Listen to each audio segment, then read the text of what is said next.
بسم اللہ الرحمن الرحیم۔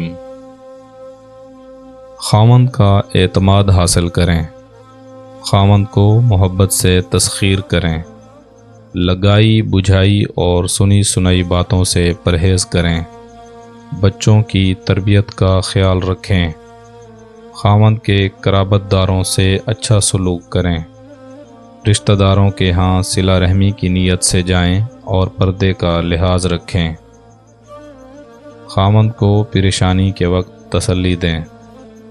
شوہر کو صدقہ و خیرات کی ترغیب دیتی رہیں، کھانے کو ذکر و فکر کے ساتھ پکائیں، کام کو وقت پر سمیٹنے کی عادت ڈالیں، گھر کو صاف ستھرا رکھیں، فون پر مختصر بات کرنے کی عادت ڈالیں، اہم باتیں نوٹ کرنے کے لیے ایک نوٹ بک بنا لیں، ضرورت کی کچھ چیزوں کو سنبھال کر رکھیں، خاوند کو دعاؤں کے ساتھ رخصت کریں، خاوند کے آنے سے پہلے اپنے آپ کو صاف ستھرا کر لیں، خاوند کی ضرورت پوری کرنے میں کوئی تردد نہ کریں، گھر کے اندر ایک جگہ مصلی کے لیے مخصوص کر دیں،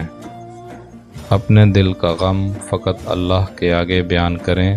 ضروری ہو تو خاوند سے شیئر کریں، اگر خالق کی نافرمانی ہوتی ہو تو مخلوق کی اطاعت نہ کریں، بیوی کو نظر انداز کرنا، طلاق کی دھمکی دینا، دوسری شادی کی دھمکی دینا، بے عزت کرنا،